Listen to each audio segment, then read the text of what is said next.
कि कब Vikram lander softly land करता है और कब रोवर बाहर निकलता है, ताकि हमें मालूम चले कि चांद के उस कोने में, उस हिस्से में क्या है जहां पर अब तक कोई नहीं पहुंचा। ऐसे करने वाला भारत पहला देश होगा। चंद्रयान 3 को लेकर एक और बड़ी अपडेट, और अपडेट ये कि लैंडर विक्रम जो है वो चंद्रयान से अलग हो चुका है, यानी कि एक और कदम जो है हम आगे बढ़ चुके हैं, यानी कि चांद के और बेहद नजदीक होते क्या है। इस पर बात करने के लिए हमारे साथ स्पेस इंडिया से अरुण यादव जी मौजूद है। अरुण जी, विक्रम अलग हो गया है, कैसे इस कदम को देखते हैं और कितना इंपॉर्टेंट ये कदम है? सबसे पहले तो मैं मुबारकबाद देना चाहूंगा सभी भारतवासियों, और हम नजदीक आ गए हैं चंद्रयान 3 में कि विक्रम लैंडर अलग हो चुका है। यहाँ तक हम पहुंचे कैसे हैं और आगे इसके क्या मायने हैं, ये सारी चीजें समझने से पहले हम ये देख लेते हैं एक वीडियो के माध्यम से कि ये जर्नी कैसी रही है और हम यहाँ तक कैसे आए हैं, तो शायद हम बेहतर समझ पाएंगे। लगी हुई है तरीके से ये हुआ है। ये फिलहाल ये मुझे चांद की सतह दिख रही है शायद। बिल्कुल, हाँ। ये चांद की सतह है। हाँ। और ये जैसा कि आप देख सकते हैं, ये चंद्रयान 3 जो अभी तक का स्टेज, अभी जो वहां पे पहुंचा है वहां तक की स्टेज है। विक्रम लैंडर यहाँ से हुआ है एक्चुअली। हाँ। और कैसे आगे चल के प्रज्ञान रोवर जो है उसमें से निकलेगा। हाँ। उससे पहले मैं आपको ये बताना चाहता हूँ कि यहाँ तक हम पहुंचे कैसे हैं। ठीक है। जैसे कि पृथ्वी से चंद्रयान 3 स्टार्ट हुआ था, उसके बाद एक बहुत सारे चक्कर जो है वो चंद्रयान 3 ने पृथ्वी के लगाए थे, पृथ्वी के गुरुत्वाकर्षण से बाहर निकल। उसके बाद अब फाइनली आके चंद्रमा के गुरुत्वाकर्षण में इसके बाहर जहां पे इसने चक्कर लगाए हैं, जिनको हम ऑर्बिट बोलते हैं, ये वहां पे पहुंच चुका है।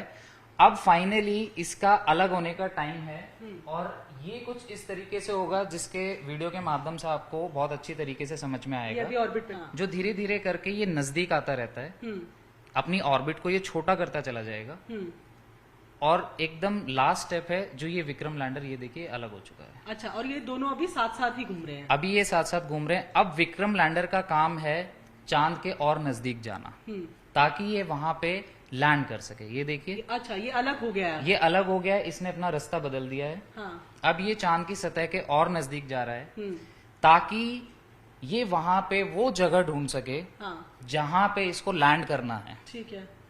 तो ये लैंड करने के लिए एक पूरा पहले से एक डिसाइडेड एरिया होता है। हाँ। और जैसा कि आप सबको पता है कि इसके लिए जो एक जगह चुनी गई है, हाँ।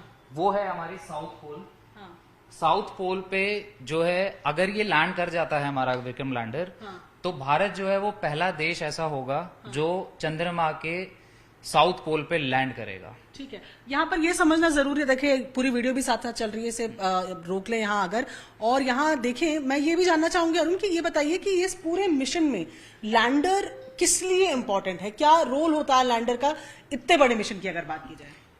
अगर लैंडर के रोल की मैं बात करूं तो सबसे पहले आप ये समझिए कि ये घूमता क्यों है चंद्रमा के आसपास, सीधा ये लैंड क्यों नहीं कर जाता। पहले ये चंद्रमा के चारों तरफ घूमेगा, एक ट्रेसिंग बोलते हैं, लेजर से पूरी ट्रेसिंग होती है हर एक चीज की। वो ट्रेसिंग करने के बाद ये वो जगह ढूंढता है, वो जगह देखेगा जहां पे इसको लैंड करना है, प्रॉपर वो जगह पे जाके फिर ये लैंड करेगा। इसके अंदर ही, विक्रम लैंडर के अंदर ही एक रोवर है जिसका नाम है प्रज्ञान रोवर। प्रज्ञान रोवर का है सबसे महत्वपूर्ण काम। अच्छा, तो आप कह रहे हैं कि चंद्रयान जिससे अगर हम कहें कि अलग हुआ है विक्रम, इसके अंदर प्रज्ञान है जो कि सबसे इंपॉर्टेंट काम करने वाला है, जिसके लिए पूरा मिशन किया गया है। बिल्कुल बिल्कुल। अच्छा।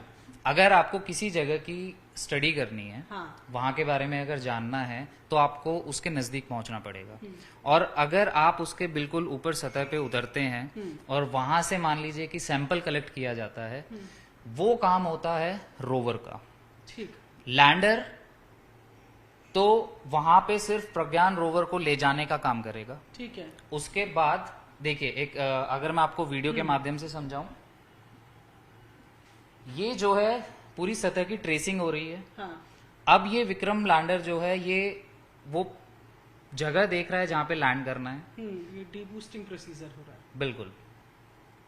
और ये सॉफ्ट लैंडिंग, ये सॉफ्ट लैंडिंग जो कि पिछली बार चंद्रयान 2 में नहीं हो पाई थी, अब की बार बिल्कुल हम उम्मीद करते हैं कि सॉफ्ट लैंडिंग इसकी होगी। हाँ।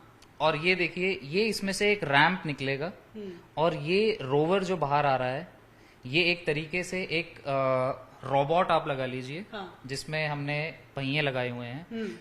इसी को प्रज्ञान रोवर का नाम दिया गया है। ये प्रज्ञान रोवर यहाँ पे चंद्रमा की सतह पे उतरेगा और ये देखिए 14 पृथ्वी के दिन के बराबर ये होगा। और ये 14 दिन जो पृथ्वी के 14 दिन माने जाते हैं, वो चंद्रमा का एक दिन माना जाता है। तो 1 लूनर डे इसे बोला जाता है, जो कि 14 अर्थ डेज के बराबर होता है। इतने समय तक ये वहां पे रहेगा। वहां पे जो इसको सैंपल कलेक्ट करने हैं वो करेगा, स्टडी करेगा, और उनके बेस पे यहाँ पे वो सारी चीजें बताई जाएंगी कि हमको यहाँ पे क्या मिला है, किस जो जिस चीज के लिए एक्चुअली भेजा गया था, उस चीज के लिए क्या क्या यहाँ से मिला है, क्या सैंपल मिला है, कौन सी स्टडी हुई है, ये सारी चीजें वो हमें डेटा भेजा जाएगा वापस। तो कुल मिलाकर अगर डेट वाइज बात की जाए तो अब विक्रम लैंडर जो है वो अलग हो गया, अगर तो कब तक माना जाए कि सॉफ्ट लैंडिंग होगी? 23 तारीख का है, 23 से 24 अगस्त जो है इसके लिए एक निर्धारित समय है। तो 23 से 24 अगस्त में आप ये मान के चलिए कि किसी भी टाइम ये लैंडिंग जो है वो हो सकती है। अब जो हमने समय डिसाइड किया था इसकी विक्रम के अलग होने का, वो बिल्कुल सही समय पे हुआ है, आज 17 अगस्त को।